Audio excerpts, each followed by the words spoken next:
Vanessa Cole grabbed the janitor's broom and threw it across the ballroom floor. "Dance for us!" 300 people turned to stare. Marcus Johnson, a black man in a gray uniform, stood frozen as the broom clattered against marble. The director's daughter stepped closer, champagne in hand, smile sharp as a blade. "You heard me. Dance. Entertain us. That's what you people do, right?" She didn't know that 15 years ago this janitor had won the national dance championship. She didn't know his wife had died in his arms. She didn't know he was raising a daughter alone. Tonight she would learn. Where are you watching from? Drop your city in the comments. Let's see how far this story travels. The broom slid across the marble and stopped at the foot of the stage. Marcus didn't move. Didn't breathe. 300 faces stared at him, some amused, some uncomfortable, most just waiting to see what would happen next. Vanessa Cole tilted her head, blonde hair catching the chandelier light. "What's wrong?" "Cat got your tongue." "Pick up my broom." The words came out before Marcus could stop them. Low, quiet, but everyone heard. Vanessa's smile flickered. "Excuse me. I said pick up my broom. You threw it, you pick it up." Laughter died in throats. The orchestra stopped playing. Somewhere in the crowd, a glass clinked against a table. Vanessa's eyes narrowed. "Do you know who I am? Do you know who you're talking to? A janitor." She spat the word like poison. "A nobody. A man who cleans toilets for a living." Marcus felt the old fire rise in his chest. The fire he'd buried 3 years ago, the night Angela stopped breathing. The fire he'd promised himself he'd never let out again. Pick up the broom. Vanessa didn't pick up the broom. Instead, she laughed, a sharp, brittle sound that echoed off the marble walls. She turned to her friends, a cluster of young executives in designer suits. "Can you believe this? The help is giving me orders?" A man with slicked back hair snorted. "Maybe someone should remind him where he belongs." "Maybe someone should." Vanessa drained her champagne and handed the empty glass to a passing waiter without looking. "You know what? I changed my mind. I don't want you to dance for us." She stepped closer to Marcus. Close enough that he could smell her perfume, something expensive, something that cost more than his weekly paycheck. "I want you to dance with me." The crowd murmured. "A challenge," Vanessa announced loud enough for everyone to hear. "The janitor versus the director's daughter, right here, right now. Unless—" She paused, letting the word hang. "You're too scared." Marcus should have walked away. He knew it.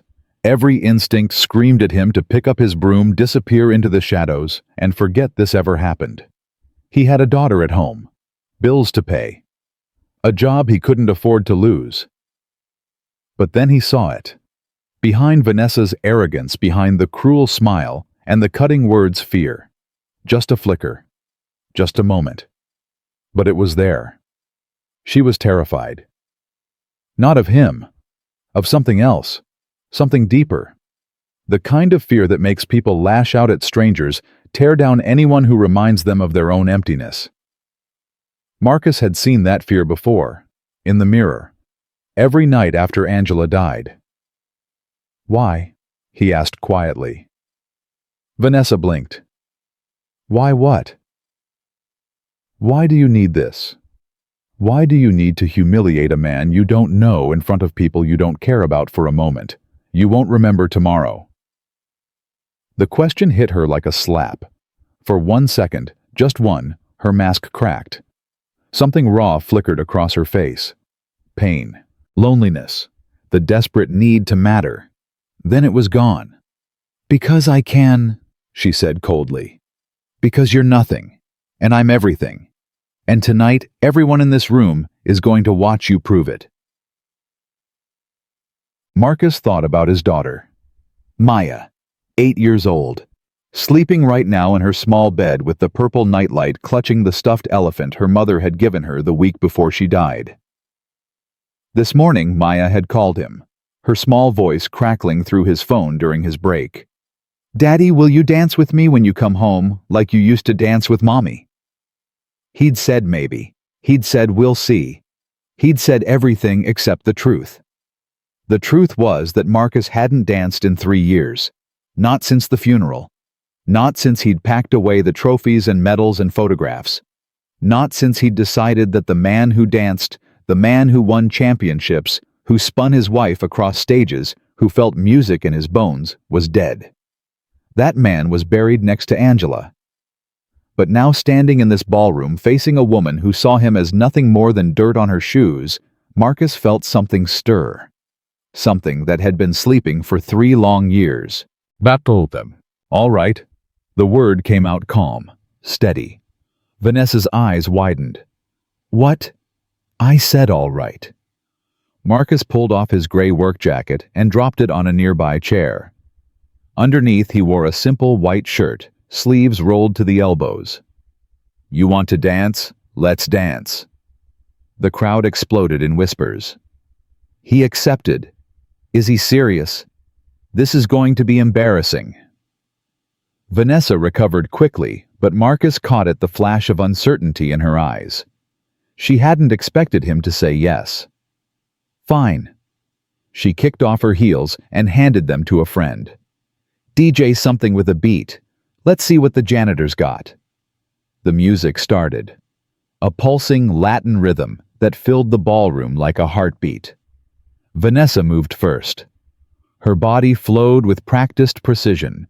Hips, swaying arms, extending feet, tracing patterns on the marble. She was good. Years of expensive lessons showed in every movement. The crowd clapped, encouraged her, cheered.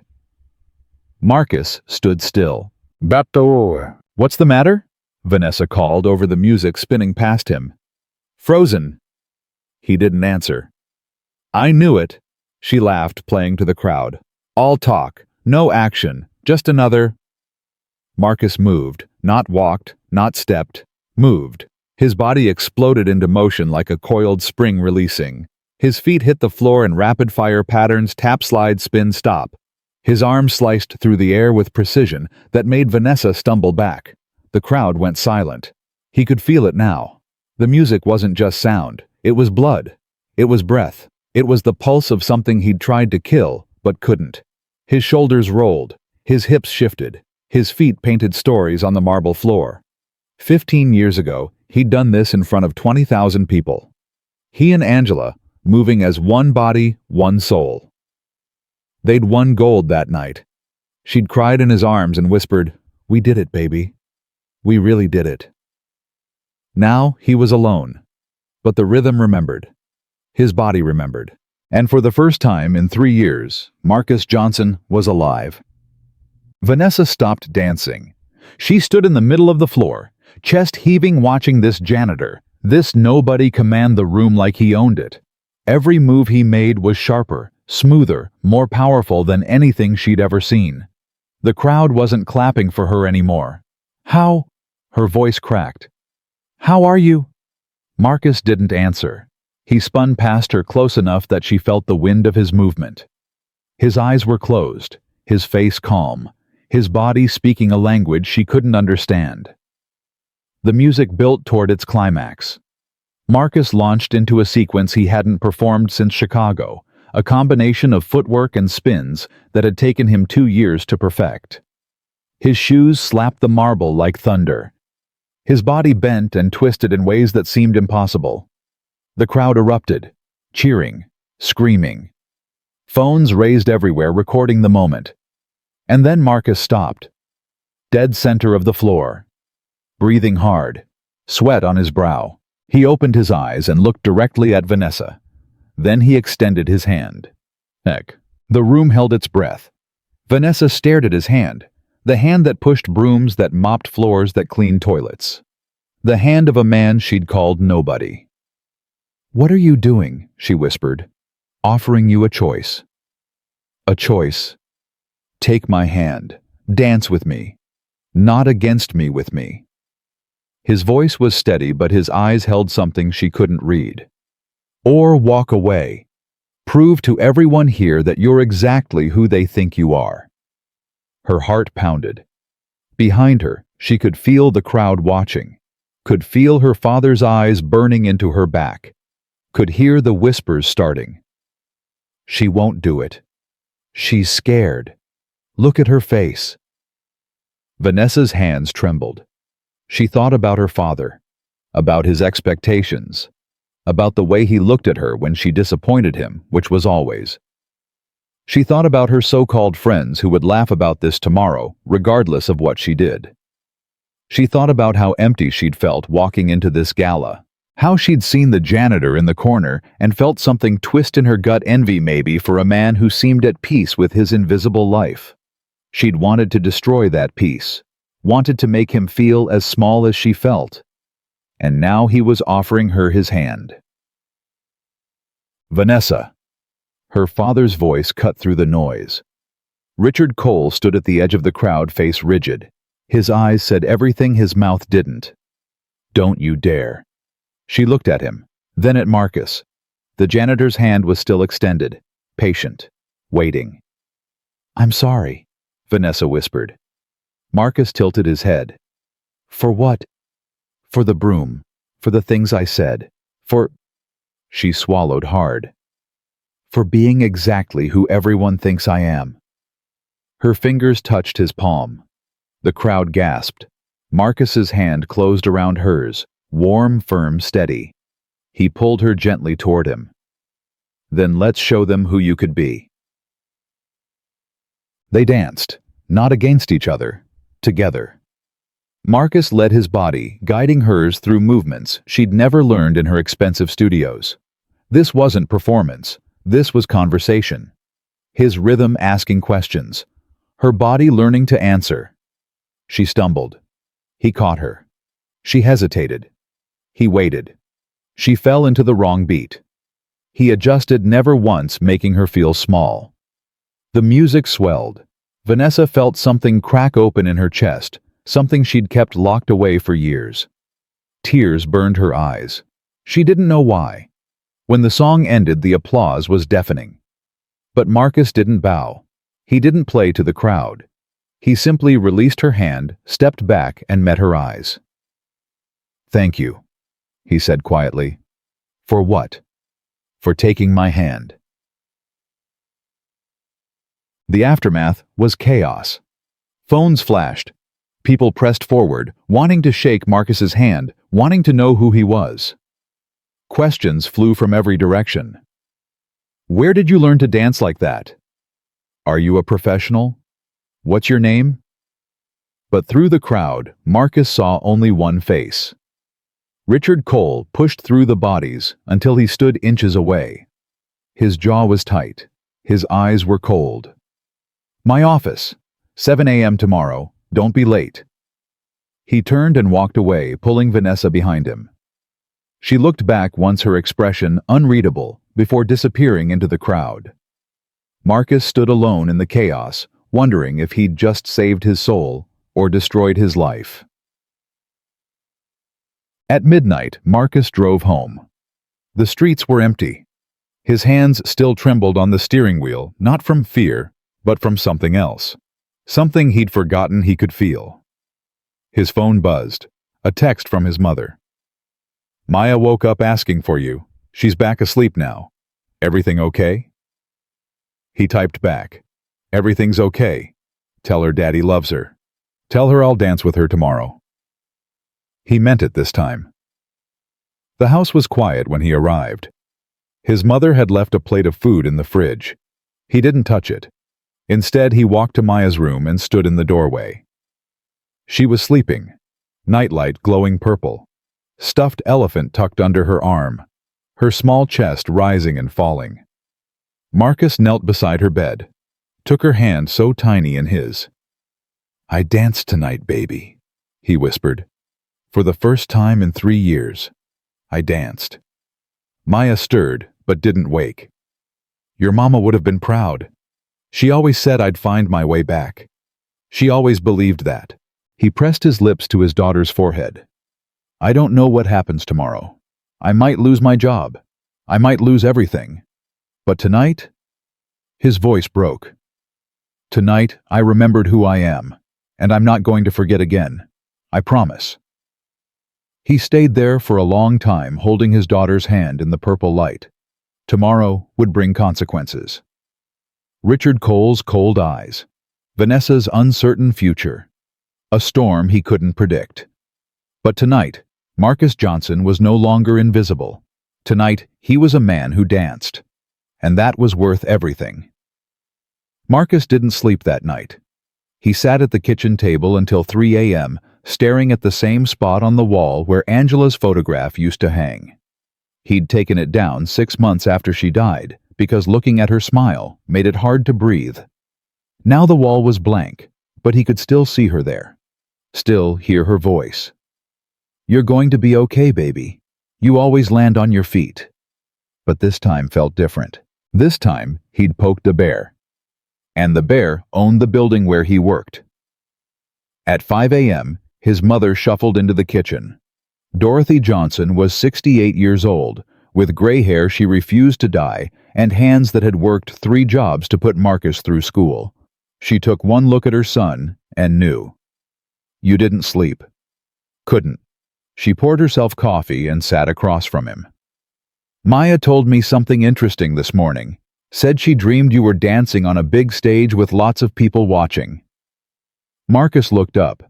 "She said that?" Said you were smiling. Said Mommy was there too, clapping in the front row." His throat tightened. "Mama, I'm not finished." Dorothy set down her cup. That child hasn't dreamed about her mother smiling in 2 years. Every dream has been Angela leaving, Angela disappearing, Angela gone. But last night she dreamed her mother was happy. She reached across the table and took her son's hand. "Whatever you did, whatever happened at that gala, it mattered. Don't let anyone tell you different." Marcus squeezed her hand, but said nothing. At 6:15, he showered, dressed in his cleanest clothes, and drove to the Hartwell building. The security guard Ray looked at him different this morning. Not the usual half-nod of barely acknowledged existence. This time, Ray actually stood up. "Hey, Marcus, saw the video." Marcus stopped. "What video?" Ray pulled out his phone and turned it toward him. The screen showed a shaky recording of the ballroom of Marcus dancing, of the crowd going wild. The video had over 200,000 views. "You're famous, man." Marcus stared at the numbers. 200,000 people had watched him dance. 200,000 strangers had seen him take Vanessa Cole's hand and prove that he was more than a uniform. "That's something," he managed. "That's everything." Ray grinned. "Whatever happens up there, know that a lot of people are rooting for you, me included." Marcus nodded and walked toward the elevator. The ride to the executive floor felt longer than usual. Richard Cole's office was on the top floor corner suite with a view of the entire city. Marcus had cleaned this office hundreds of times, vacuumed the carpet, emptied the trash, polished the desk. He knew every inch of it, but he'd never sat across from the man who owned it. The secretary barely looked at him. "He's waiting. Go in." Marcus pushed open the heavy oak door. Richard Cole stood by the window, hands clasped behind his back. He didn't turn around when Marcus entered. "Close the door." Marcus closed it. "Sit." Marcus sat in the leather chair facing the desk. The chair was designed to make visitors feel small. It worked. For a long moment, neither man spoke. The silence stretched like a wire about to snap. Finally, Richard turned. His face was calm, but his eyes were anything but. "Do you know how much that gala cost to organize?" "No, sir." $350,000. "Do you know how many investors were in that room?" "No, sir." 47. 47 people who control billions of dollars in capital. People who decide the fate of companies, of jobs, of lives. Richard walked slowly toward his desk but didn't sit. He stood over Marcus like a judge about to deliver a sentence. "And in front of all 47 of them, you humiliated my daughter." "With respect, sir, your daughter challenged me." "And you should have declined." "She threw my broom across the floor, called me the help, asked me to dance for her like some kind of performing animal." "So what?" Richard's voice rose. You think you're the first person to be disrespected. You think the world is supposed to be fair. You're a janitor, Marcus. You clean floors. You empty trash. You exist in the background. That's your job. That's your place. Marcus felt the old fire flicker in his chest. He pushed it down. I know my job, sir. I've done it well for 6 years. And in one night you destroyed everything. I danced. That's all I did. Richard slammed his hand on the desk. You made my daughter look like a fool. The video has 500,000 views now. 500,000 people watching Vanessa Cole get shown up by the janitor. Do you have any idea what that does to our family's reputation? I offered her my hand. I danced with her, not against her. You think that matters? Richard laughed bitterly. The headlines this morning don't say janitor and heiress danced together. They say janitor school's spoiled heiress at father's gala. They're calling her entitled, arrogant, cruel, and they're calling you a hero. Marcus said nothing. Richard leaned closer. I don't need heroes in my building. I need workers who know their place.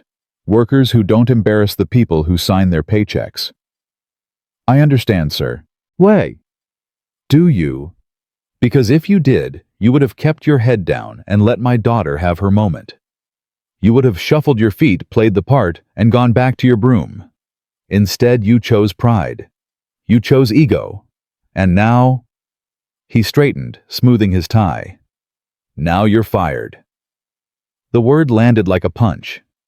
Marcus had expected it, had braced for it all night. But hearing it spoken aloud still knocked the wind out of him. I'm giving you 2 weeks severance. Richard continued, his voice cold and businesslike. That's more than you deserve. You'll clean out your locker by end of day.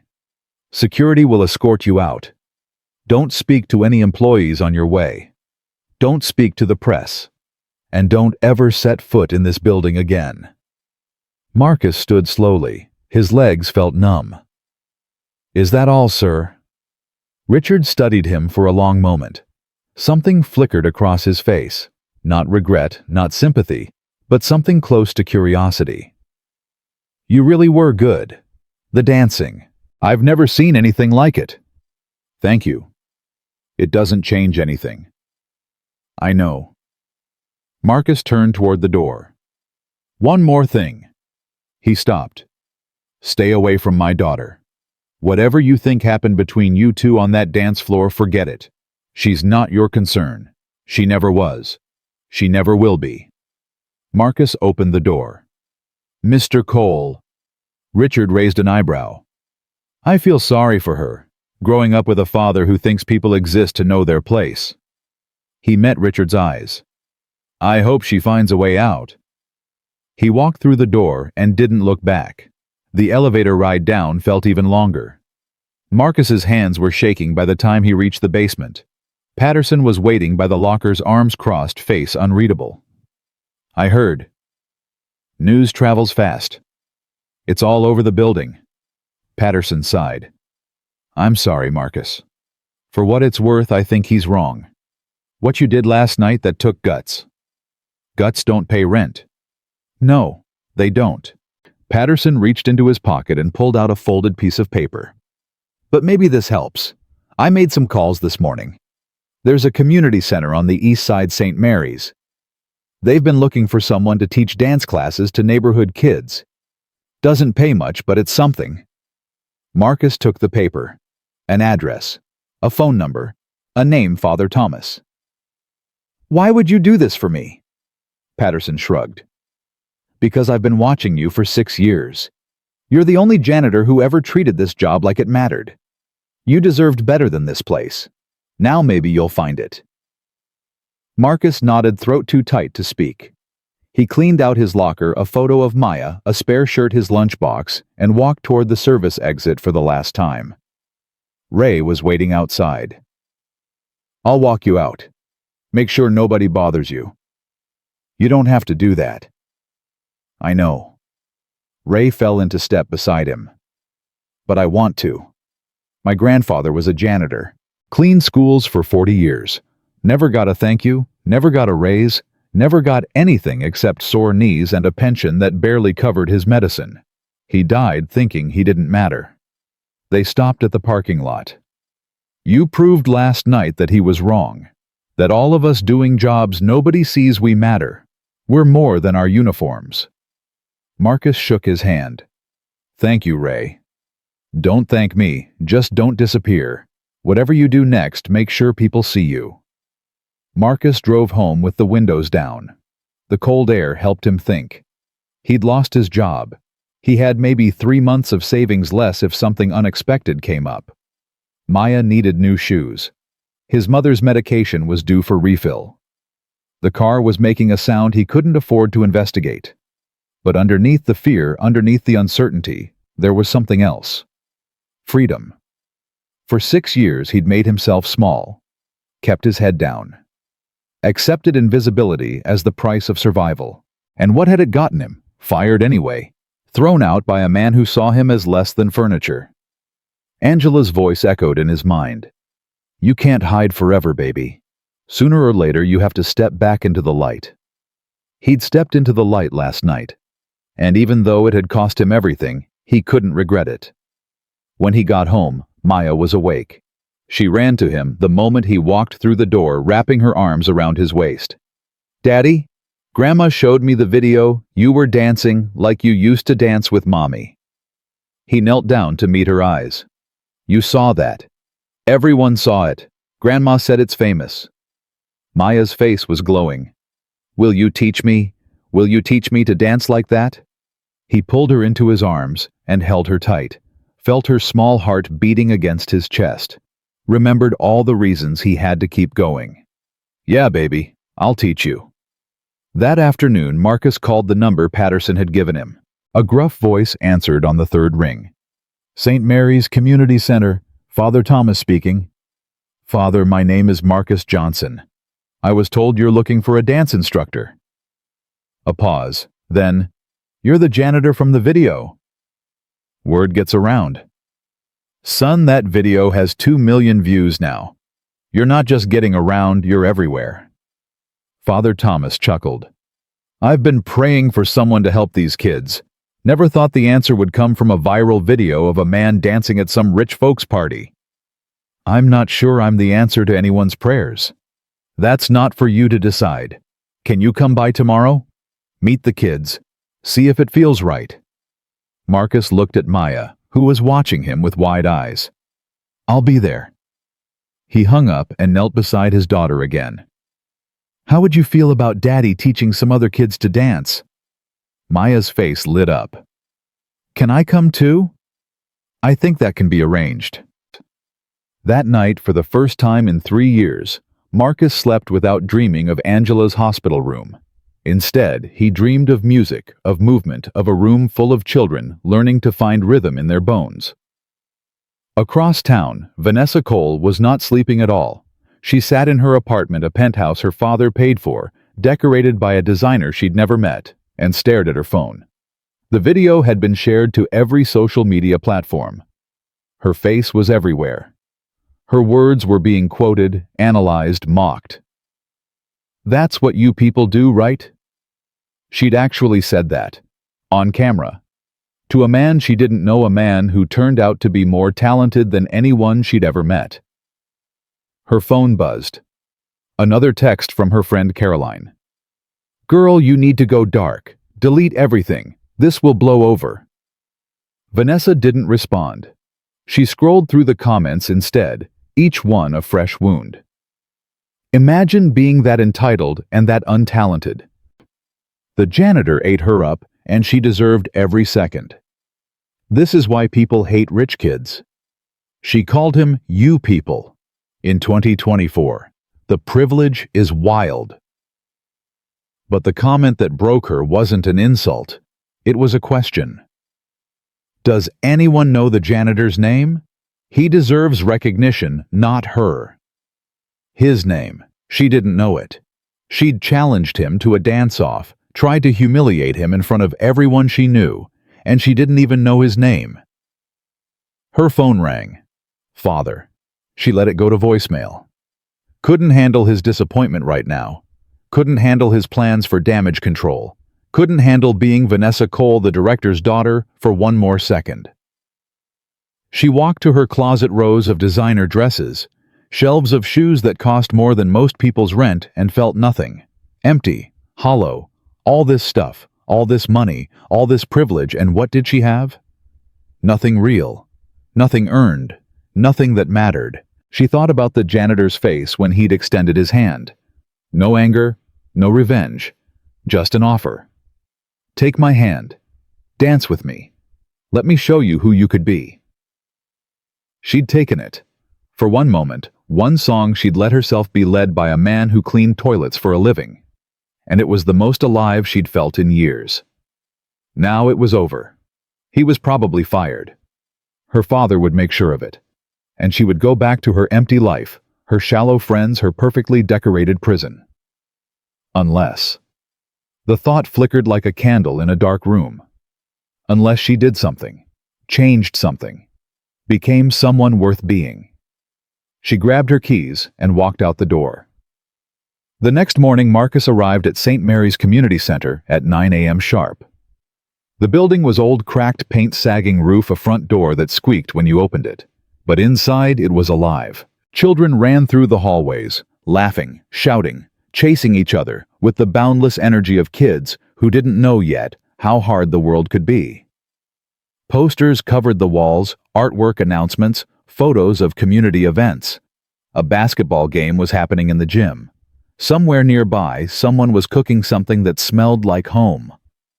Father Thomas met him at the entrance. He was a big man, broad-shouldered, with a gray beard and eyes that had seen too much and forgiven it all anyway. Marcus Johnson, in the flesh. Father Thomas. They shook hands. Come, let me show you what we're working with. They walked through the center, past classrooms and activity rooms, until they reached a large hall at the back. The floor was scuffed. The mirrors cracked, the sound system held together with tape and prayer. This is it, Father Thomas said. Not much to look at. I've seen worse. Have you? The priest smiled. Then maybe you're the right man for this. He gestured toward a group of kids sitting against the wall. A dozen of them, ages ranging from about 6 to maybe 14. They looked up at Marcus with curious eyes. Everyone, this is Mr. Johnson. He's going to teach you how to dance.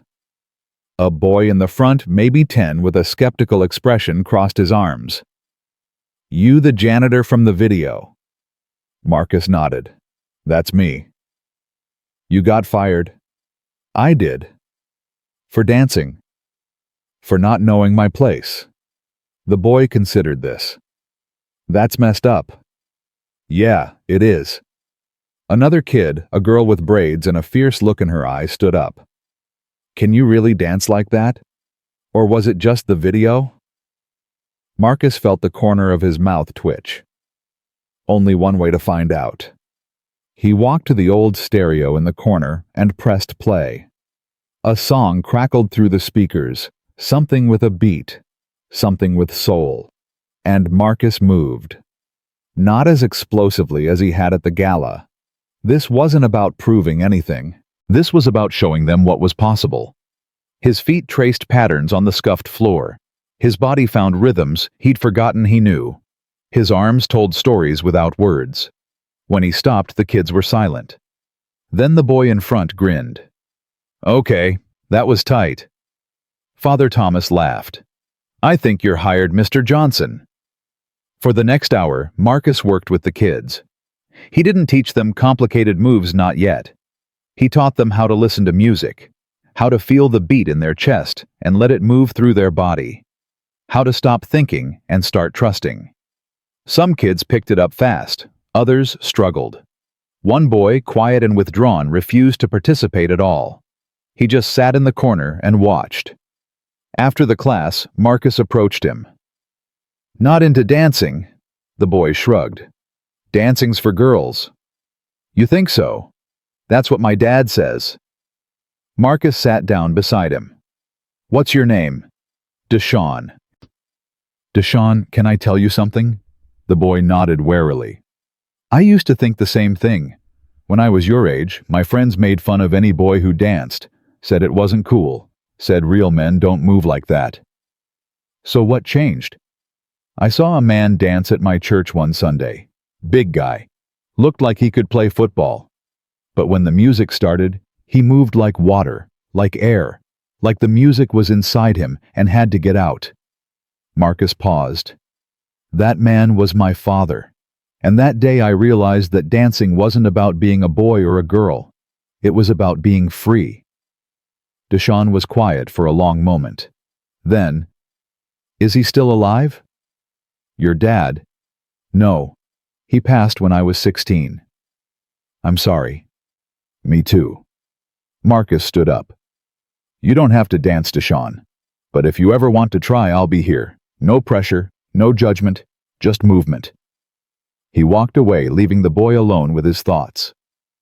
At the end of the day, Father Thomas walked Marcus to the door. "You're good with them. Natural. They're good kids. They are. Most of them come from hard situations. Single parents, poverty, violence. This center is the only safe place some of them have." Father Thomas paused. "What you did last night at that gala, standing up, refusing to be invisible, that's the same thing these kids need to learn. That they matter. That they're more than their circumstances." Marcus nodded. "I'll be back tomorrow." "I know you will." He drove home with the windows down again, but this time, the cold air felt different. It felt like possibility. Maya was waiting at the door when he arrived. "Daddy, how was it? Did you teach them? Did they like you?" He scooped her up and spun her around, her laughter filling the house. "They liked me, baby. And tomorrow, you're coming with me." Her eyes went wide. "Really? Really? We're going to dance together, just like I promised." That night, Marcus sat on the porch after Maya fell asleep. His mother joined him, 2 cups of coffee in hand. "You look different," she said. "Different how?" "Lighter. Like something heavy finally fell off your shoulders." He sipped his coffee. "I think I finally remembered who I am, Mama.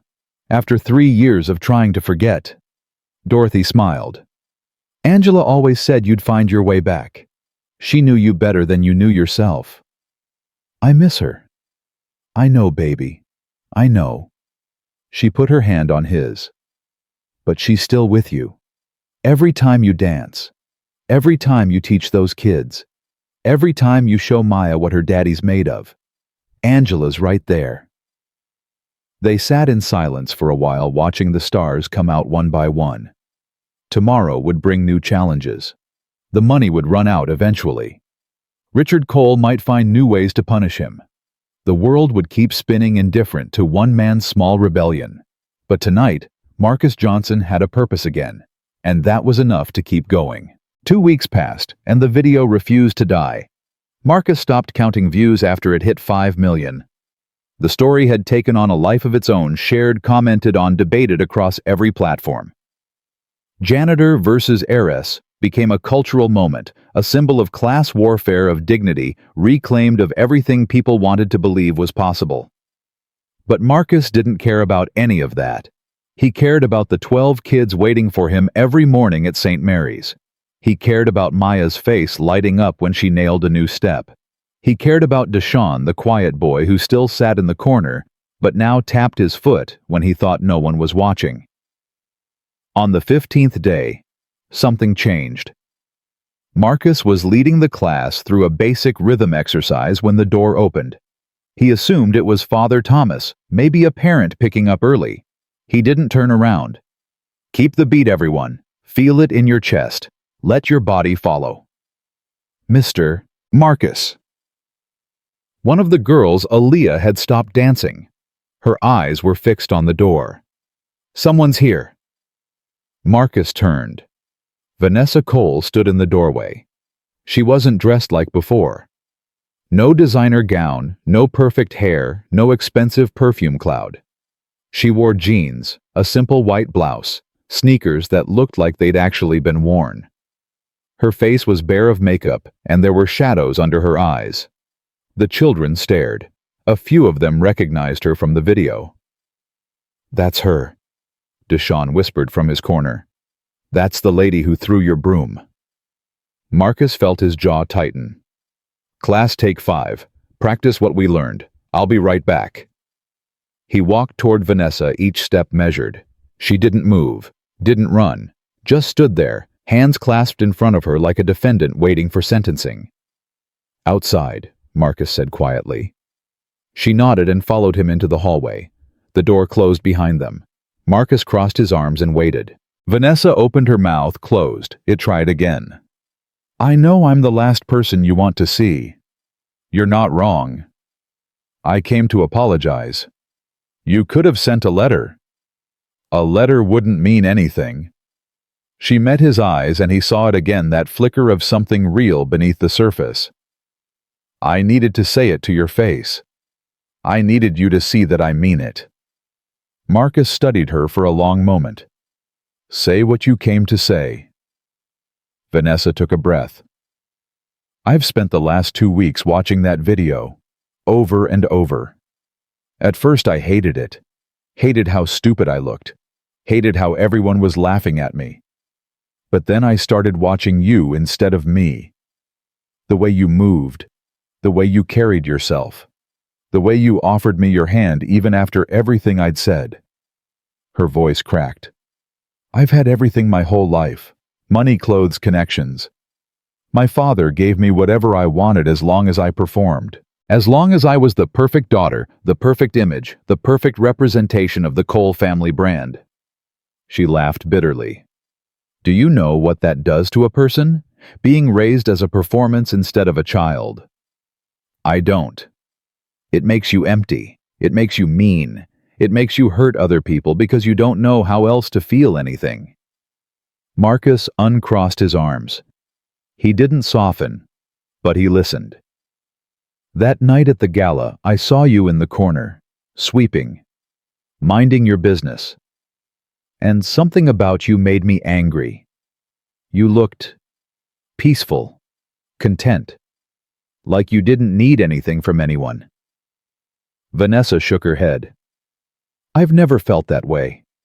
Not once in my entire life. So I wanted to take it from you. I wanted to make you feel as small as I feel every day. Did it work? No. It made everything worse. You danced like you had something inside you that I'll never have. Something real. And when you offered me your hand, when you danced with me instead of against me, I felt it for just a second. That thing, that realness. Tears spilled down her cheeks. Then it was over, and I went back to being nothing. The hallway was silent except for her breathing. Marcus let the silence stretch. Then he spoke. You got me fired. I know. I have a daughter, 8 years old. I was supporting her with that job. Vanessa flinched like he'd hit her. I know. And I tried. I went to my father. Begged him to give you your job back. He refused. Said it would make him look weak.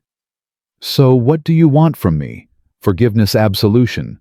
You want me to say it's okay, so you can feel better about yourself. No. Her voice was small. I don't deserve forgiveness. I just needed you to know that I see it now. What I did. Who I was.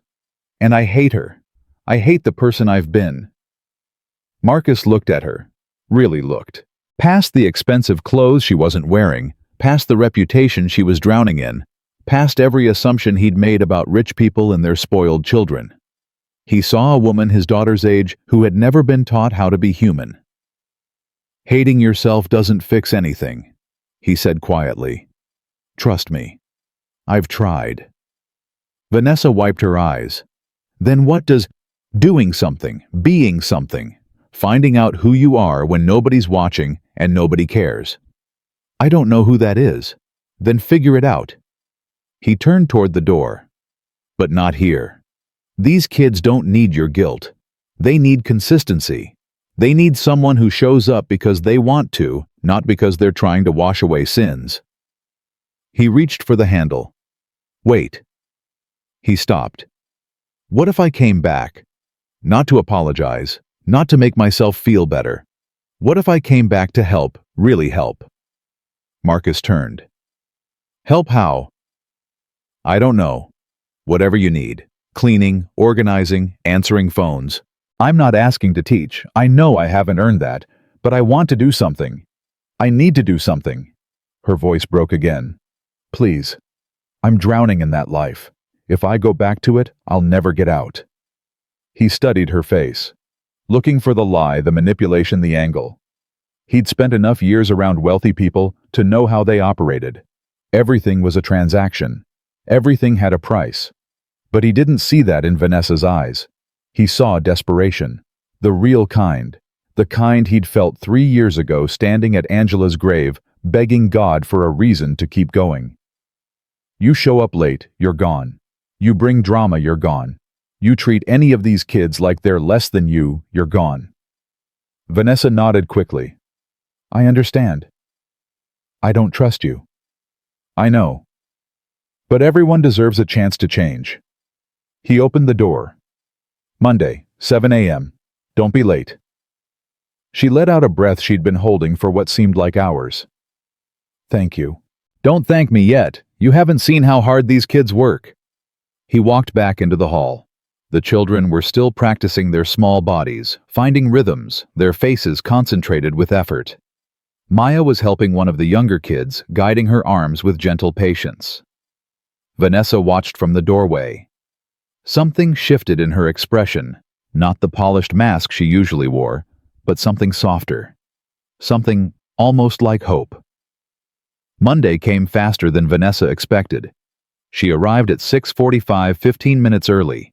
She'd barely slept, terrified of oversleeping, of giving Marcus any reason to send her away. She sat in her car and watched the neighborhood wake up, people heading to work, kids walking to school, a normalcy she'd never known. At 6:55, she walked inside. Father Thomas met her at the entrance. He didn't smile, didn't frown. Just looked at her with eyes that had seen everything. You're the girl from the video. Yes, Father. Marcus told me you wanted to help. I do. He studied her for a long moment. I've been a priest for 40 years. I've seen people come here with all kinds of intentions. Some want to help. Some want to feel good about themselves. Some want a photo opportunity. He paused. Which one are you? I don't know yet, Vanessa admitted. But I want to find out. Father Thomas's expression softened slightly. Honest answer. That's rare. He handed her a broom. Start in the main hall. The kids get here at 8. She took the broom without hesitation. The irony wasn't lost on her. The woman who had thrown a janitor's broom across a ballroom floor was now holding one herself. She almost laughed at the poetry of it. For the next hour, Vanessa cleaned. She swept floors. She wiped down tables. She straightened chairs. Simple work. Physical work. The kind of work she'd spent her whole life paying other people to do. Her arms ached. Her back hurt. Sweat formed on her brow. And for the first time in years, she felt useful. At 8, the children arrived. They flowed in like a noisy river, shouting, laughing, pushing each other with the boundless energy of youth. When they saw Vanessa, they stopped. That's the broom lady, one of them whispered. What's she doing here? Is Mr. Marcus okay? Marcus walked in behind them. He saw Vanessa with the broom and gave a small nod, nothing more. Everyone line up. We've got work to do. The class began. Vanessa stayed in the background, finishing her cleaning, watching Marcus work. He was a different person here than he'd been at the gala. Looser, lighter. He joked with the kids, pushed them when they needed pushing, praised them when they earned it. Maya danced in the front row, her face beaming with pride.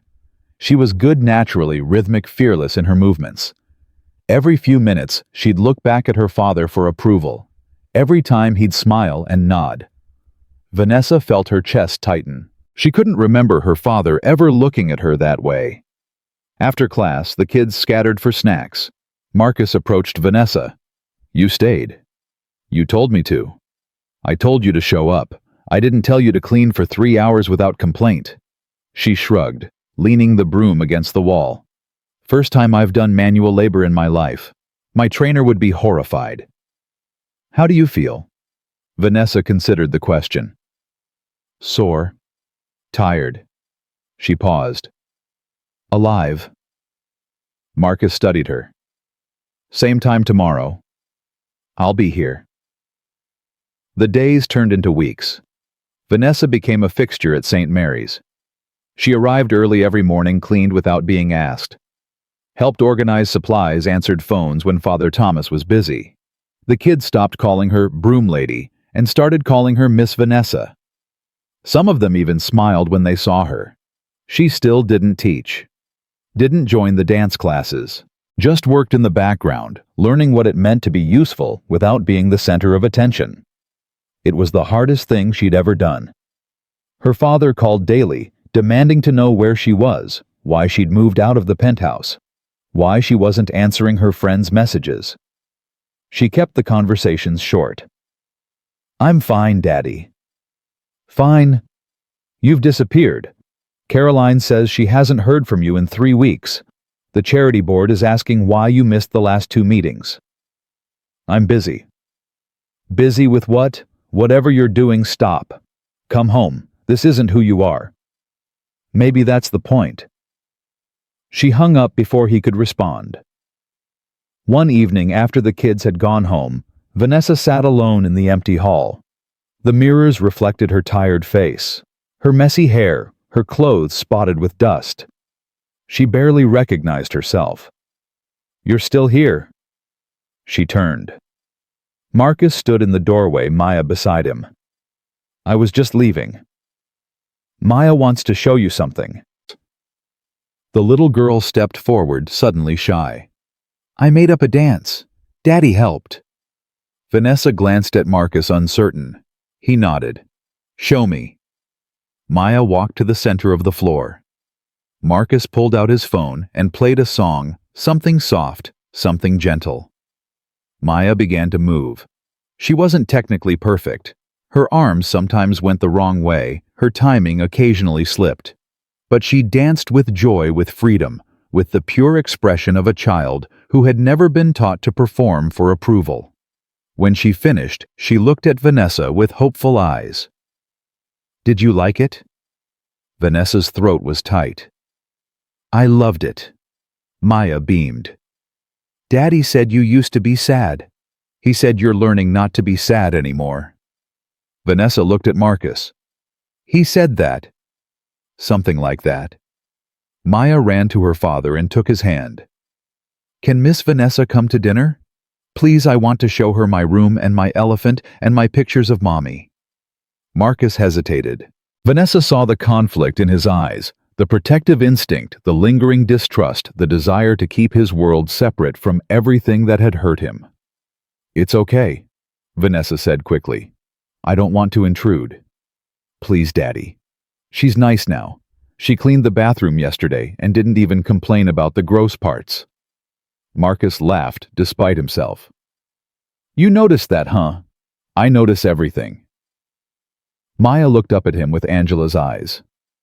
Mommy always said we should give people chances. She said that's how broken things get fixed.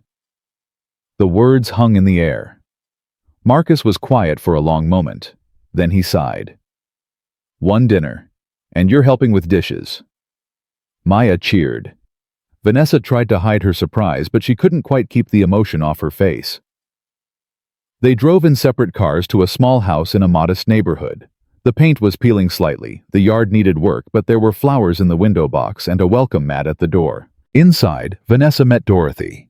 Marcus's mother shook her hand firmly, looked her directly in the eye, and said nothing. The silence spoke volumes. Grandma, this is Miss Vanessa. She cleans the bathrooms. Dorothy's eyebrow rose. Does she now?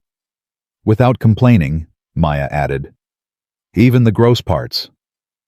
Something flickered in Dorothy's expression. Not warmth exactly, but the beginning of respect. Dinner was simple pot roast vegetables, fresh bread. Vanessa couldn't remember the last time she'd eaten a home-cooked meal. Her family had staff for that.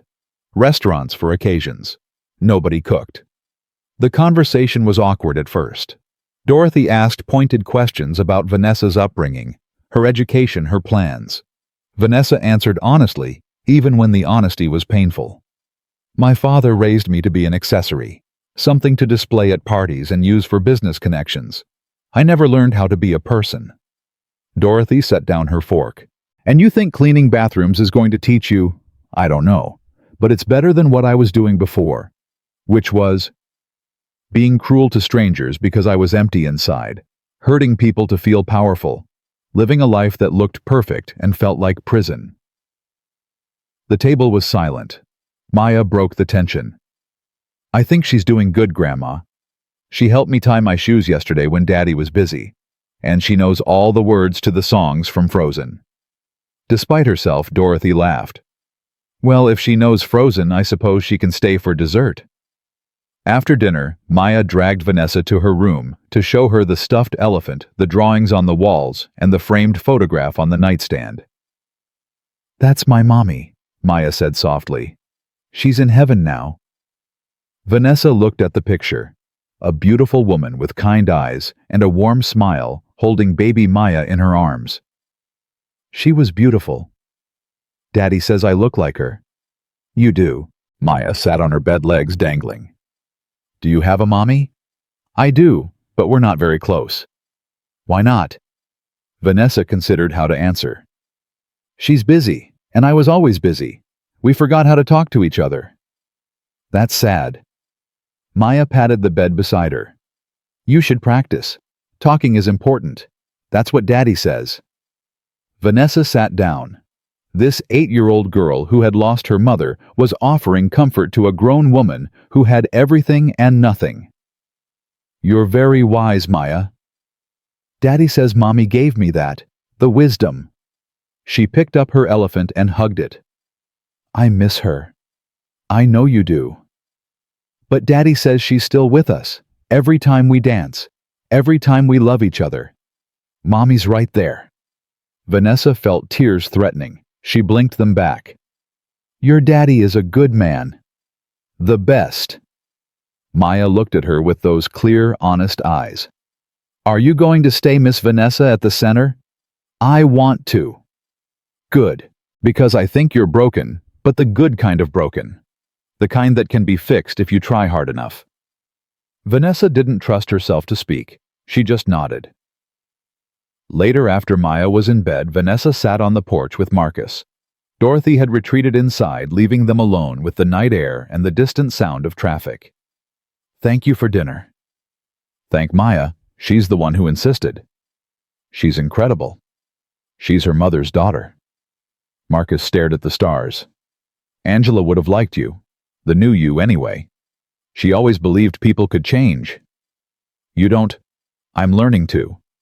He turned to look at her. What happened at the gala, it broke something in both of us. I lost my job, but I found something I'd been missing for 3 years. You lost your reputation, but maybe you'll find something too. What did you find? Myself. The man I used to be before grief and survival turned me into a ghost.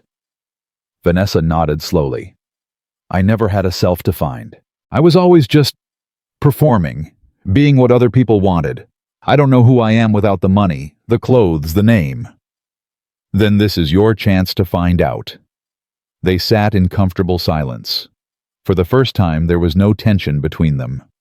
No history of cruelty and humiliation hanging in the air. Just two people who had somehow ended up in each other's lives trying to figure out what that meant. Vanessa's phone buzzed. She glanced at it and frowned. My father. He's been calling all day. You should answer eventually. I know. She put the phone away. But not tonight. Tonight I want to stay in this feeling a little longer. What feeling? Like I might actually become someone worth being. Marcus stood and extended his hand. The same gesture he'd made in the ballroom the night everything changed. Come back to the center tomorrow. The kids are performing their first routine for the parents. They'd want you there. Vanessa took his hand and stood. I wouldn't miss it. She drove home that night through streets she'd never noticed before, past houses she'd never seen through a city that suddenly felt alive in ways her penthouse never had. She didn't know what was coming next. Didn't know if she could really change, if the old Vanessa would resurface, if her father would find a way to drag her back into the gilded cage. But for the first time in her life, she had something to wake up for. And that was everything. The morning of the performance arrived with a tension Marcus could feel in his bones. Parents and family members had been filing into St. Mary's since dawn, filling the small hall with bodies and noise and expectation. Folding chairs had been borrowed from the church next door, arranged in uneven rows facing the scuffed floor that had become a stage. Father Thomas moved through the crowd, shaking hands, offering reassurance, doing what priests do best, making people feel like everything would be okay. Marcus stood backstage with the children. Their energy was electric, nervous, barely contained. Aaliyah kept adjusting her hair. Two of the younger boys were practicing their steps in the corner, bumping into each other. Maya held her father's hand, squeezing tight. "Daddy, what if I forget the moves? Then you make new ones." "What if people laugh?" Marcus knelt down to her level. "Baby, listen to me. When your mama and I used to perform, I was terrified every single time. My hands would shake. My stomach would flip. I'd forget the steps 5 seconds before going on stage." Maya's eyes widened. "Really? Really? But your mama taught me something. She said the fear doesn't go away. You just learn to dance with it. You let it push you instead of hold you back." "Did it work?" "Every time." He kissed her forehead. "You're going to be amazing. I believe in you." She hugged him tight. Her small arms wrapped around his neck like she was holding on to the whole world. Vanessa appeared at the edge of the backstage area looking uncertain. She'd arrived early to help set up chairs and had stayed to organize the refreshments table. Her hair was pulled back in a simple ponytail, her clothes practical, her face free of makeup. She looked nothing like the woman from the ballroom. She looked like someone trying very hard to belong.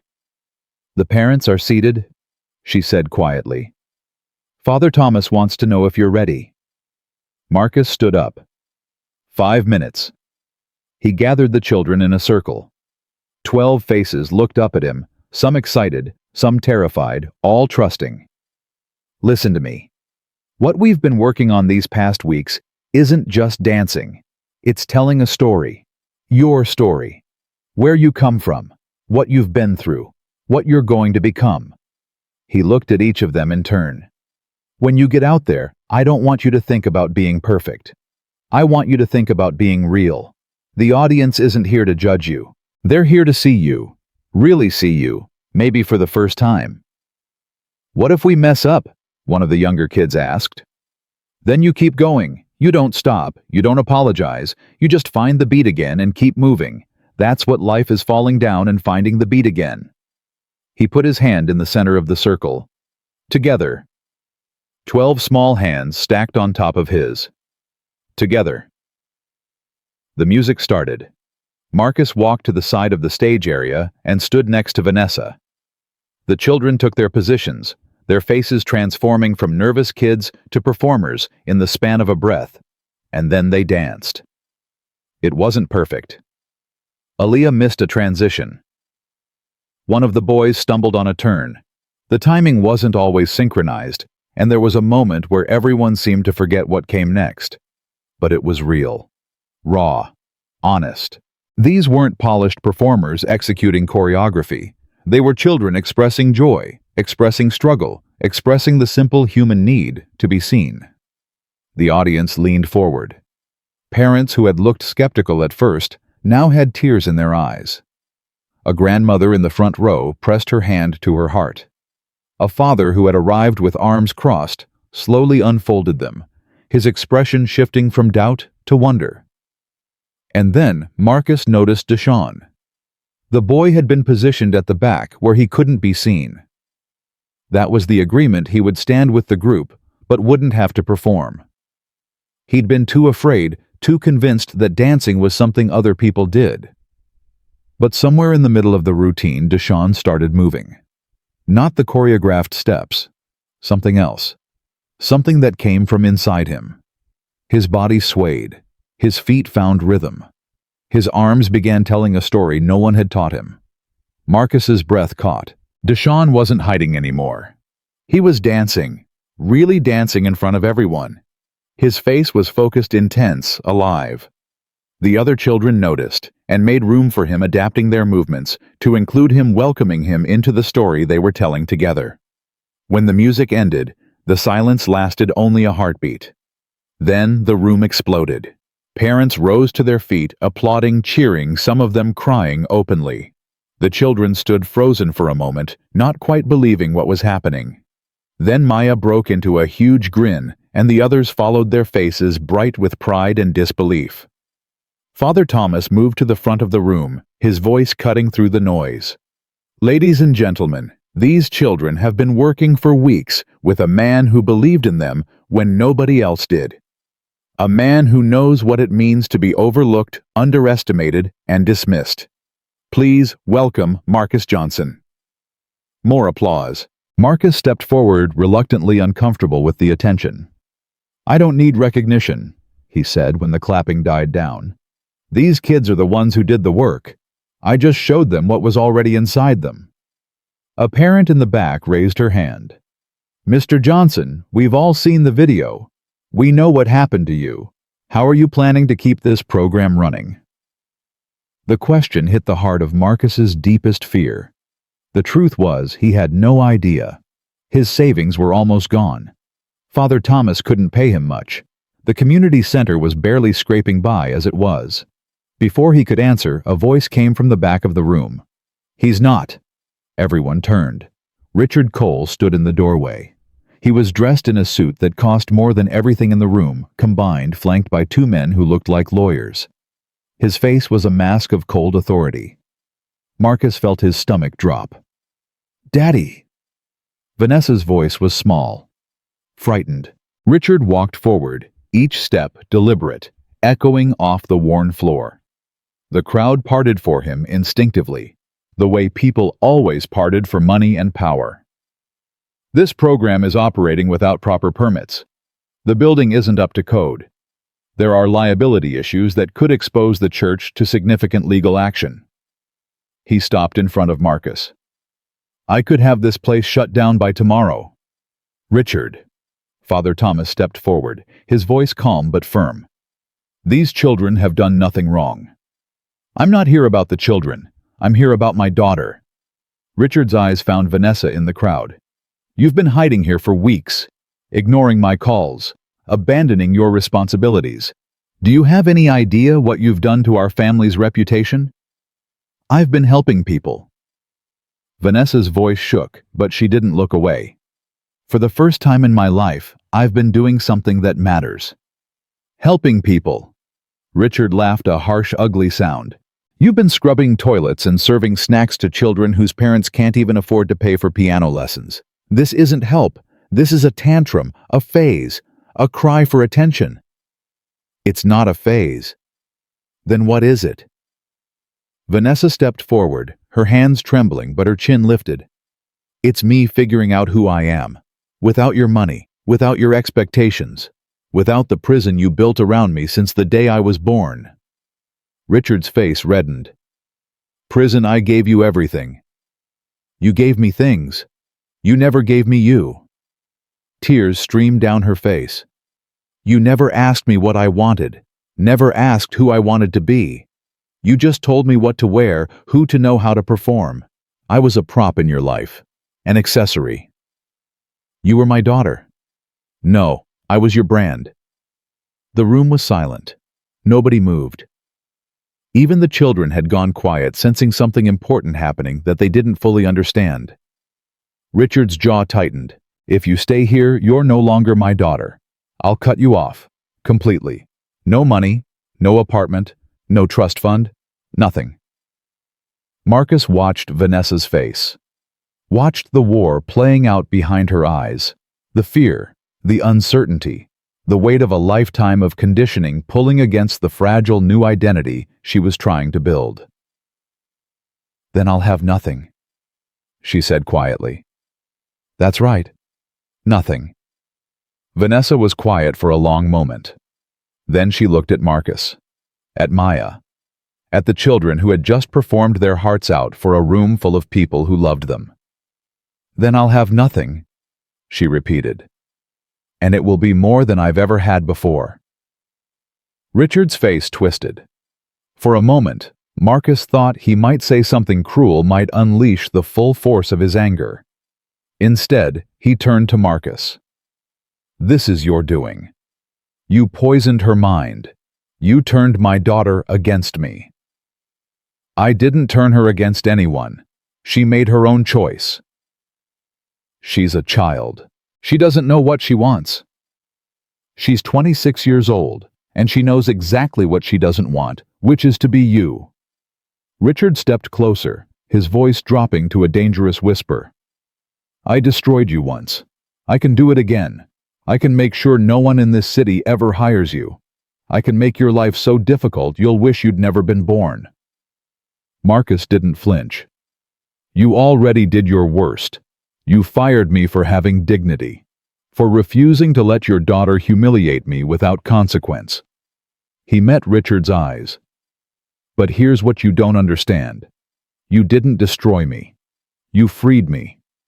That night at the gala when I danced, I found something I'd lost for 3 years. And all your money, all your power, all your lawyers and threats, you can't take that away.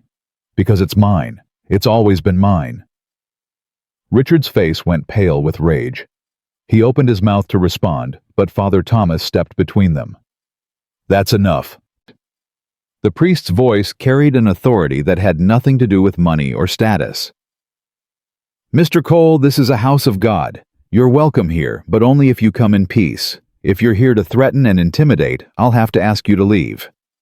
"You'll regret this," Richard said, looking around the room. "All of you. You think you're helping these people? You're just delaying the inevitable. The world doesn't reward dreamers. It crushes them." He turned and walked toward the door. At the threshold, he stopped. "Vanessa, last chance. Come with me now and we'll forget this ever happened." Vanessa looked at her father, the man who had given her everything except what she needed most. "Goodbye, Daddy." Richard's face hardened. He walked out without another word, his lawyers trailing behind him. The door closed. Nobody spoke. Then Maya's small voice cut through the silence. "Miss Vanessa. Are you okay?" Vanessa looked down at the little girl who had lost her mother and still found ways to smile, to dance, to believe in good things. "I think I'm going to be." She knelt down and Maya threw her arms around her. Other children joined in a pile of small bodies, surrounding the woman who had once mocked their teacher, offering comfort they didn't fully understand was needed. Marcus watched from the side, something shifting in his chest. He'd spent years building walls around his heart.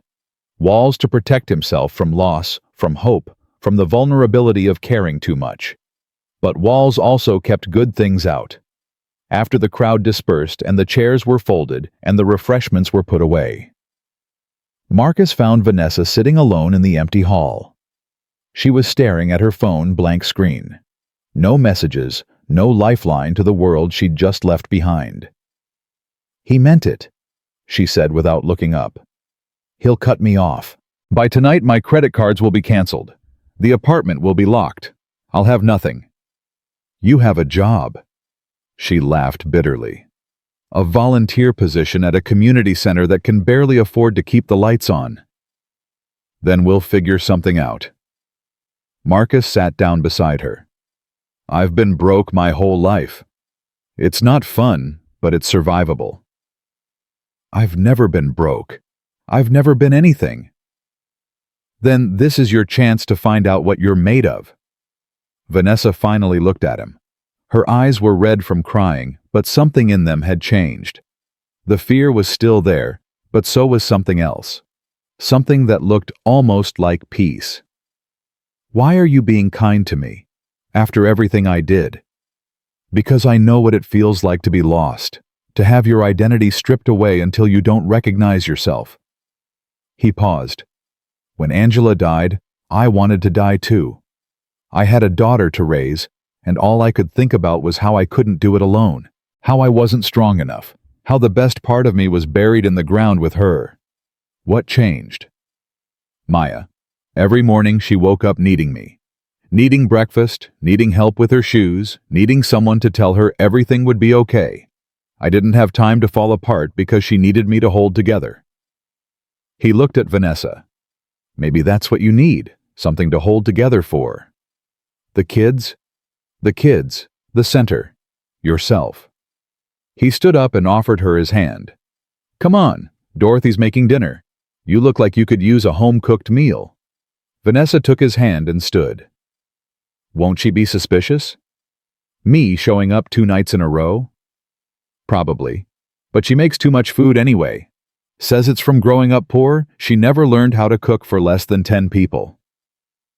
They walked out together into the fading afternoon light. At Marcus's house, Dorothy was already in the kitchen when they arrived. She took one look at Vanessa's face and understood without being told. Set another place at the table, Maya. Yes, Grandma. Dinner was quieter than the night before. Vanessa didn't say much, just ate slowly, savoring each bite like she was memorizing the taste of normalcy. Maya chatted about the performance, about Deshawn's surprise dance, about how she wanted to learn more moves so she could be even better next time. After dinner, Dorothy took Vanessa aside. I heard what happened, at the center. Word travels fast. Small community. Everybody knows everybody's business. Dorothy studied her with those sharp, knowing eyes. You walked away from everything, your family, your money, your whole life. I did. Why? Vanessa was quiet for a moment. Because I looked at your son and your granddaughter and saw something I've never had. Something real. Something that doesn't depend on bank accounts or last names or what other people think. She met Dorothy's gaze. I don't know if I can build that for myself, but I want to try. Dorothy nodded slowly. My son lost his wife 3 years ago. Nearly lost himself too. I watched him shrink day by day, becoming smaller and smaller until I was afraid he'd disappear completely. She paused. Then you threw his broom across that ballroom floor. And somehow that was the thing that brought him back. I don't think I can take credit for that. Maybe not credit, but responsibility. Dorothy's voice softened. You started something that night. Something that changed both of you. Now you have to see it through. How do I do that?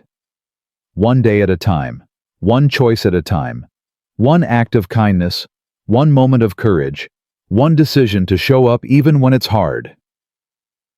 Dorothy put her hand on Vanessa's shoulder. You hurt my son, but you're also helping him heal. I don't know how to feel about that yet, but I'm willing to watch and see what happens. It was the closest thing to acceptance Vanessa had received. She took it and held it close. That night Vanessa slept on the couch. In the morning she woke to the smell of coffee and the sound of Maya's laughter. She lay there for a moment, listening to the noises of a household, waking up, footsteps, running water, the clink of dishes, a radio playing somewhere in the background. This was what normal felt like. She'd never known. Over the next week, Vanessa worked harder than she'd ever worked in her life. She arrived at St. Mary's before dawn and stayed after sunset. She cleaned, organized painted walls that needed painting, fixed chairs that wobbled. She learned the children's names, their stories, their dreams. She listened when they needed someone to listen and stayed quiet when they needed space. And slowly, something began to change. The children stopped looking at her with suspicion. The parents nodded at her when they came to pick up their kids. Father Thomas started including her in planning meetings. Even Deshawn, the boy who had been so reluctant to dance, started talking to her about his father, about the pressure he felt to be tough, about how dancing made him feel free. My dad would be mad if he knew, Deshawn confided one afternoon. Why? He says men don't dance, says it's soft. Vanessa thought about her own father, about the boxes they'd both been forced into. My dad said a lot of things too. Took me a long time to realize that just because someone says something doesn't make it true. But he's my dad. I know. And you love him. That's okay. You can love someone and still disagree with them. You can respect them and still find your own path. Deshawn was quiet. Then, Mr. Marcus says the same thing. He's a smart man. Yeah. Deshawn kicked at the ground. I want to be like him when I grow up, not scared to be myself. I think you're already on your way. That evening, Marcus found Vanessa in the hall, teaching Aaliyah a new step. He watched from the doorway, not interrupting, just observing the woman she was becoming. When Aaliyah left, Vanessa turned and saw him. How long have you been standing there? Long enough.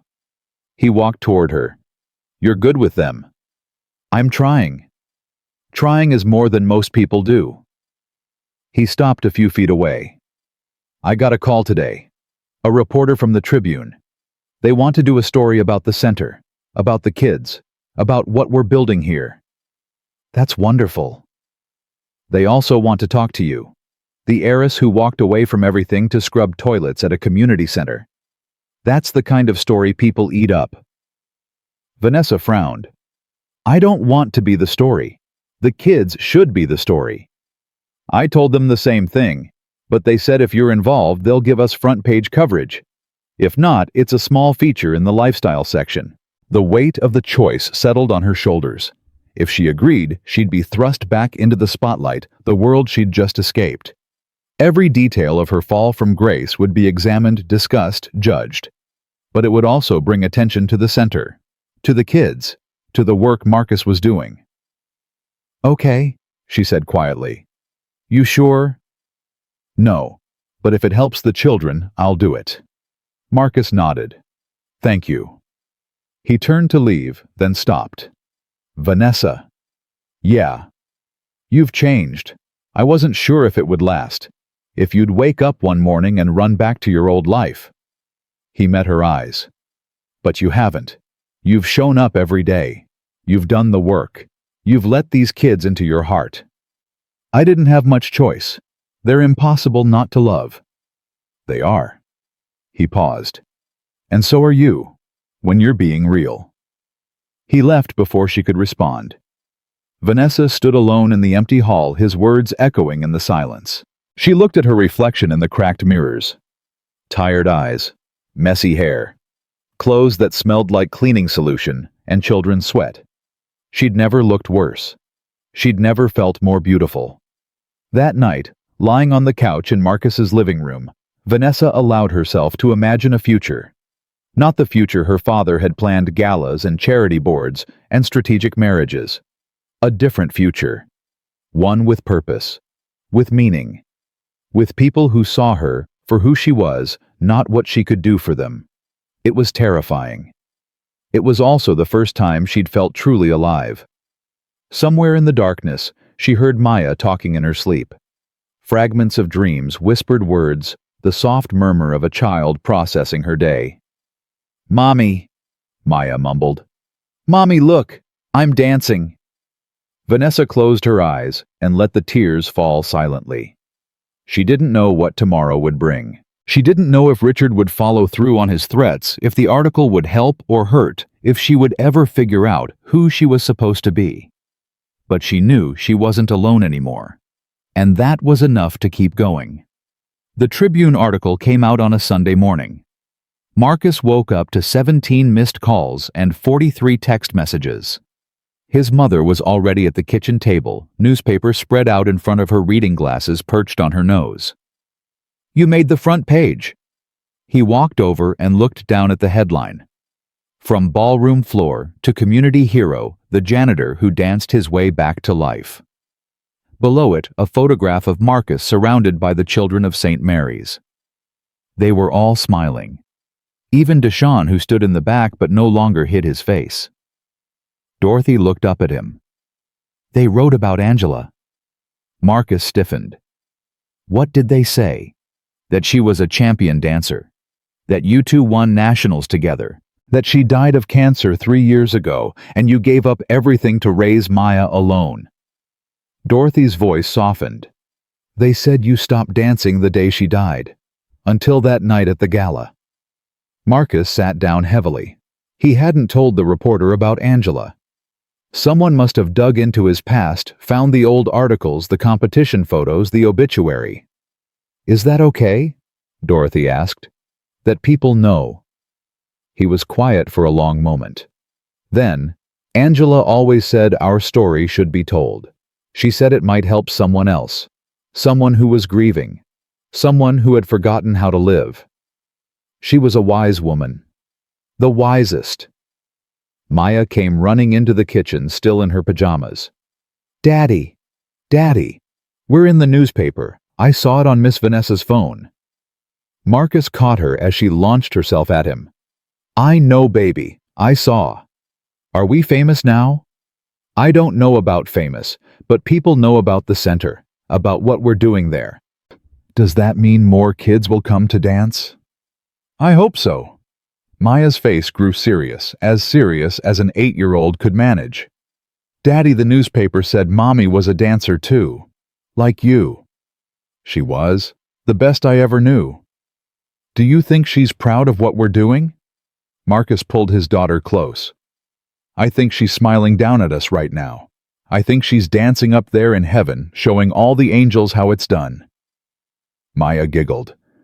Angels can't dance as good as Mommy. Nobody can, baby. Nobody can. The response to the article was immediate and overwhelming. By Monday afternoon, the center's phone was ringing non-stop. Parents wanting to enroll their children. Community organizations offering support. Local businesses asking how they could help. Even a few celebrities had shared the article on social media, amplifying the story to millions of people. Father Thomas stood in his office, overwhelmed. I've never seen anything like this.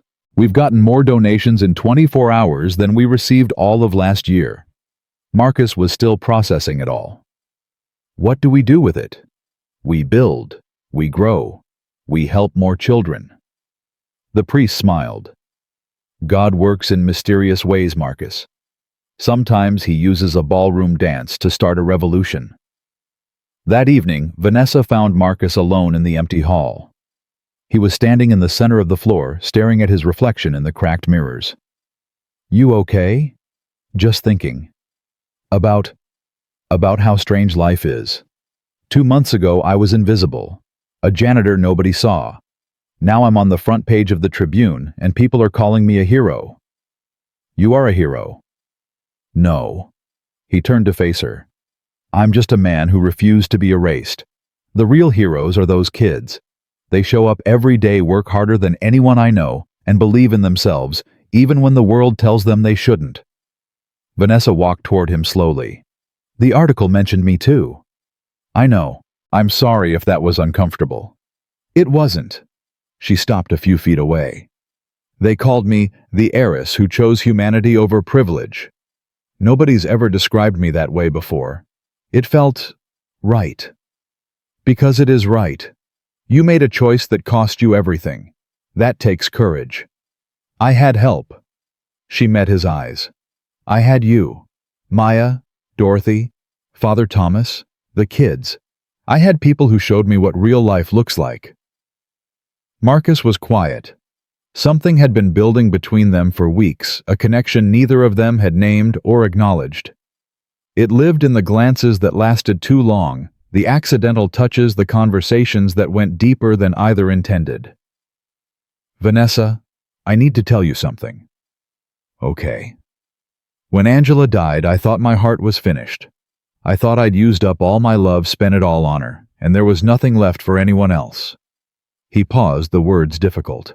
But these past weeks, watching you change, watching you become someone real, I've started to feel things I didn't think I could feel anymore. Vanessa's breath caught. Marcus? I'm not saying this to pressure you. I'm not saying I know what it means or where it goes. I just needed you to know that you matter to me. Not as the woman who threw my broom. Not as the director's daughter. As Vanessa. Just Vanessa. She stepped closer, close enough that he could see the tears forming in her eyes. I've never been just Vanessa to anyone. My whole life I was a name, a bank account, a pedigree. Nobody ever saw me. I see you. I know. Her voice broke. That's what terrifies me. They stood there in the silence, inches apart, the weight of everything they'd been through pressing against the space between them. Then Marcus reached out and took her hand. Not the way he'd taken it at the gala that had been a challenge, a statement, a defiance. This was different. This was gentle, an offering. I'm not asking for anything. I'm not expecting anything. I'm just saying that whatever happens next, you're not alone. You have a place here. With us. With me. Vanessa squeezed his hand. That's all I've ever wanted. A place where I belong. The moment stretched fragile and precious. Then Maya's voice echoed from the doorway. Daddy. Miss Vanessa, Grandma says dinner's ready, and if you don't come now, she's giving your portions to the dog. We don't have a dog, Marcus called back. Grandma says she'll get one just to make her point. They both laughed, a release of tension, a return to reality. But as they walked toward the door, their hands remained intertwined. It was a beginning. Small. Uncertain. But real. The days that followed were a whirlwind. The donations kept coming. A local construction company offered to renovate the community center for free. A dance supply store donated shoes, outfits, and equipment. A music school sent instructors to help with classes.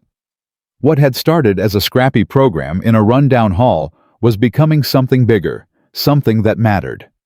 Marcus hired 2 assistant instructors, young dancers from the neighborhood who needed jobs and had talent to spare. He expanded the program to include not just children, but teenagers and adults. Saturday classes became so popular, they had to turn people away. Through it all, Vanessa was by his side. She handled logistics, managed volunteers, dealt with the media requests that kept pouring in. She discovered she had a talent for organization, for making things run smoothly, for solving problems before they became crises. One afternoon, Father Thomas pulled her aside. You've found your calling. Vanessa looked around at the bustling center, children, laughing, music playing, people moving with purpose and joy. I never thought I'd say this, but I think you're right. The Lord has a way of putting us exactly where we need to be, even when we fight it. I wasn't exactly cooperative with his plan. Few of us are. The priest smiled. But you're here now. That's what matters. 3 weeks after the article, Richard Cole made his move. Marcus arrived at the center to find a legal notice taped to the front door. He read it twice, his stomach sinking with each word. Cease and desist. Building code violations. Zoning issues. A demand that the center shut down immediately pending a full inspection. Father Thomas appeared beside him. He's been making calls, pressuring the city inspectors, calling in favors from politicians who owe him. Can he actually shut us down? Legally. Maybe temporarily. He has enough connections to make our lives very difficult. The priest's jaw tightened. But we're not giving up. This community needs us. These children need us. Vanessa read the notice over Marcus's shoulder. Her face went pale. This is my fault. He's doing this because of me. He's doing this because he's a petty man who can't stand losing control.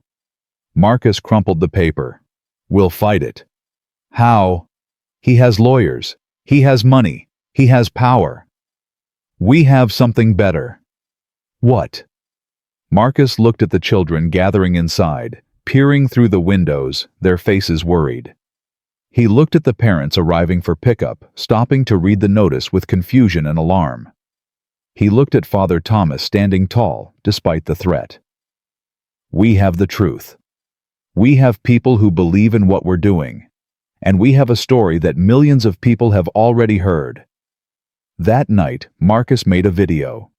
He sat in the center's main hall, Maya beside him, the children gathered behind them.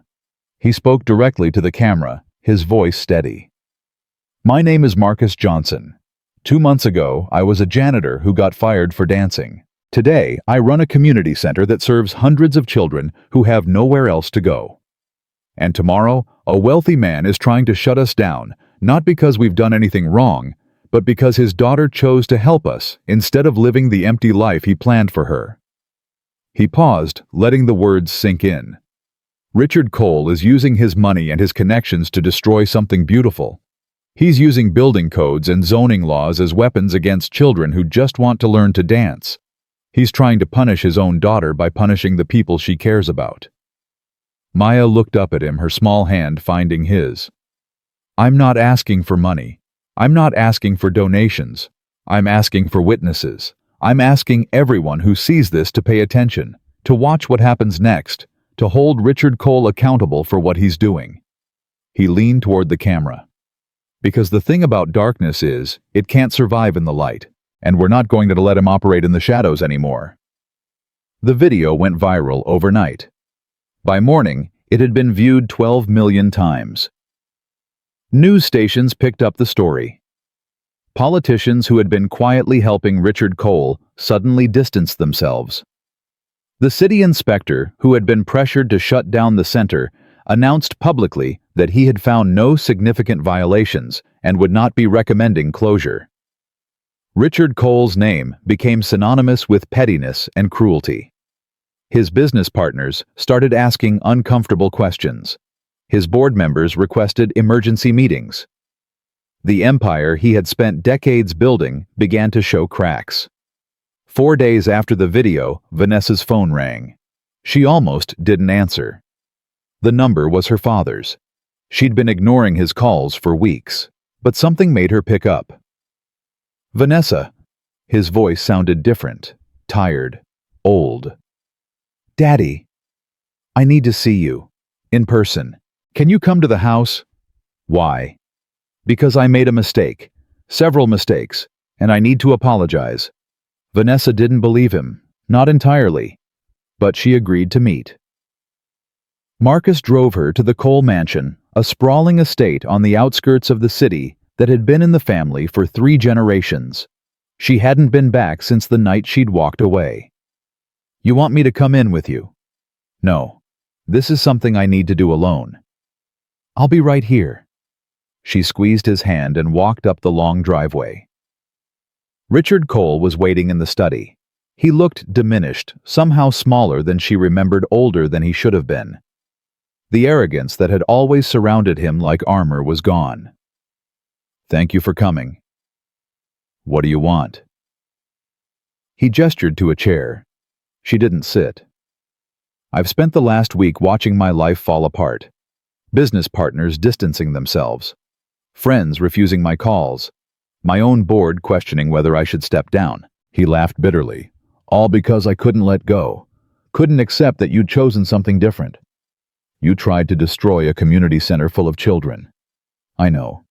You tried to punish innocent people because you were angry at me. I know. Why? Richard was silent for a long moment. When he spoke, his voice was barely above a whisper. Because I was afraid. Your mother left when you were 3. Did you know that she didn't die like I told people? She just left. Said she couldn't handle the pressure of being a Cole. Said I had turned her into something she didn't recognize. Vanessa felt the ground shift beneath her. You told me she died in a car accident. I lied. I lied to everyone. Because the truth was too painful, that I wasn't enough, that the life I built wasn't enough. He looked at her with eyes full of regret. When you started pulling away, when you started choosing that center over everything I'd given you, I felt her leaving all over again. And I couldn't handle it. So you tried to destroy them. I tried to force you to come back. The only way I knew how, with power, with threats, with control. He shook his head. I didn't realize until this week that those were the same things that drove your mother away. Vanessa stood frozen, decades of lies collapsing around her. I'm not asking you to forgive me, Richard continued. I haven't earned that. I probably never will. But I wanted you to know that I've called off the lawyers. The center is safe. I've made a donation anonymously to cover their operating costs for the next 5 years. Why anonymously? Because if my name is attached, it will taint everything.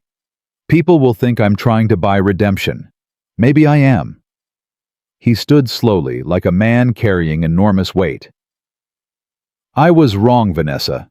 About you. About that janitor. About what matters in life. I spent 60 years building an empire, and I forgot to build a family. Vanessa felt tears streaming down her face. Tears of anger, of grief, of something that might eventually become forgiveness. I don't know if I can ever have a relationship with you again. I understand. But I'm willing to try. Slowly. On my terms. Richard nodded. That's more than I deserve. They stood there, father and daughter, separated by a lifetime of mistakes and the fragile possibility of something new. The janitor, Richard said finally. Marcus. He loves you. I saw it in the video. I know. Does he make you happy? Vanessa thought about the past weeks. The early mornings, the children's laughter, the meals at Dorothy's table, the feeling of belonging somewhere for the first time in her life. He makes me real. Richard almost smiled. Your mother said something like that once, when we first met. She said I made her feel real. The smile faded. I should have spent our marriage keeping that feeling alive instead of burying it under expectations. Vanessa walked to the door. Then she stopped. Daddy? Yes. Mom? Is she still alive? Richard's face crumpled. I don't know. I haven't tried to find her in 20 years. I was too proud. Too ashamed. Maybe it's time. She left him standing alone in the study that had once been the center of his empire. Outside, Marcus was waiting. He saw her face and opened his arms. She fell into them, sobbing against his chest, releasing years of pain and confusion and false memories. He lied to me, she choked out. My whole life, about everything. I know. How do I move forward from this? Marcus held her tighter. The same way you've been doing it. One day at a time, one choice at a time, one moment of courage after another. They stayed like that until her tears ran dry. Then he drove her home, not to the mansion, not to the penthouse, but to the small house with peeling paint and flowers in the window box. Dorothy met them at the door. She took one look at Vanessa and pulled her into a hug. Whatever happened, you're home now. That's all that matters. 6 months later, the community center held its first annual showcase. The hall had been transformed. New floors, new mirrors, new sound system. The walls were covered with photographs, the children, the classes, the journey from rundown building to thriving hub. 300 people packed the room. Parents, donors, community members, reporters. Even the mayor came eager to associate herself with the feel-good story that had captured the city's heart. Marcus stood backstage with his dancers. There were 40 of them now. Children ranging from 5 to 17, all of them transformed by months of hard work and belief. Maya stood at the front, no longer nervous. She had grown into her role as Marcus's daughter, as a leader among the children, as a young woman who carried her mother's grace in every movement. Deshawn stood beside her. The boy who had refused to dance now helped teach the younger kids. His father had come around eventually, showed up one day to watch a class, saw his son moving with confidence and joy, and broke down crying in the hallway. They were working on their relationship now, slowly, imperfectly, but moving forward. You ready? Marcus asked. The children nodded. 40 faces filled with determination and pride. Remember what we talked about. This isn't about being perfect. It's about being real. It's about showing everyone who you are and what you're capable of. We got this, Mr. Marcus, Aaliyah said. I know you do. The lights dimmed. The crowd quieted. Marcus walked to the center of the floor and took the microphone. Thank you all for being here tonight. When I started this program, I had nothing. No money. No support. Just a borrowed hall and a belief that every child deserves to be seen. He looked out at the audience, at Father Thomas, who had given him a chance when no one else would. At Dorothy, who had held his family together through the darkest times. At Vanessa, who sat in the front row, no longer hiding, no longer ashamed. I was a janitor. Some people thought that made me less than, invisible, unworthy. But the thing about being invisible is you see everything. You see how people treat each other when they think no one's watching. You see who's kind and who's cruel. You see the difference between people who have everything and feel nothing and people who have nothing and feel everything. He paused. These children have taught me more about courage than anyone I've ever known. They come from hard places. They face challenges most adults couldn't handle. But every day they show up, they work, they grow. They refuse to let the world define them. He stepped aside, gesturing to the curtain. Ladies and gentlemen, I present to you the St. Mary's Community Dance Company. The music began, and the children danced.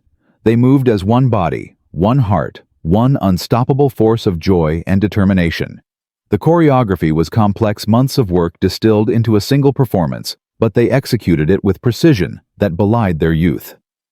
Maya took center stage for a solo, and Marcus felt Angela's presence so strongly it took his breath away. Their daughter moved with the same grace, the same fire, the same absolute commitment to the moment. When the solo ended, Deshawn stepped forward. His section was different, rawer, more emotional, telling the story of a boy who had been afraid to move and had found freedom in the beat. The audience was transfixed. The finale brought all 40 children together in a sequence that built and built faster and more complex until it seemed impossible that they could maintain the pace. But they did. They rose to the challenge, pushed beyond their limits, became something greater than the sum of their parts. The last beat hit.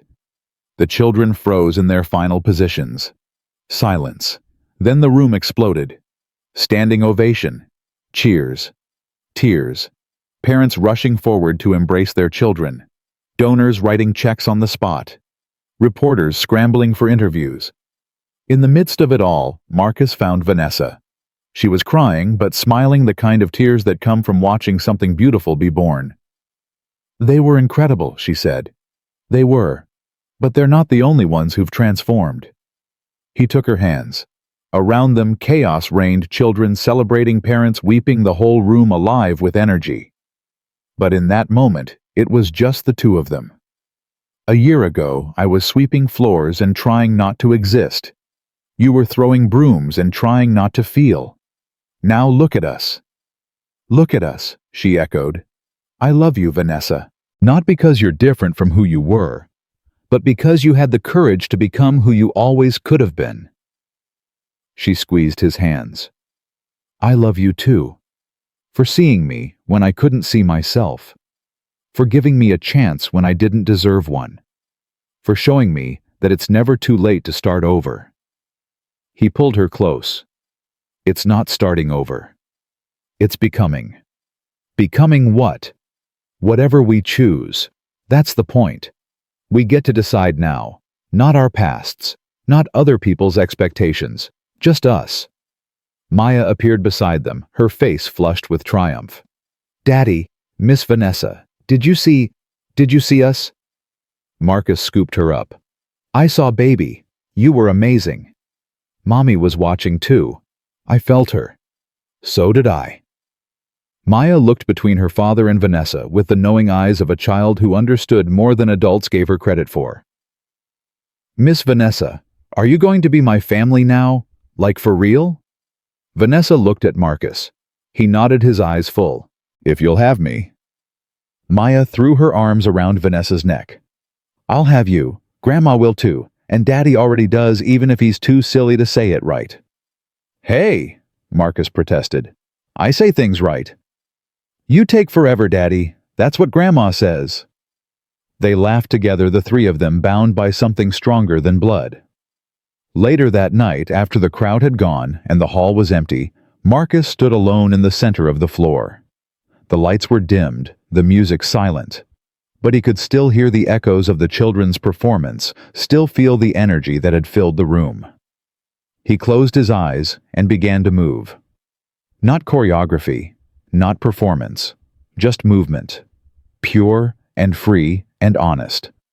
He danced for Angela, who had taught him that love was expressed in motion. He danced for Maya, who carried her mother's light into the future.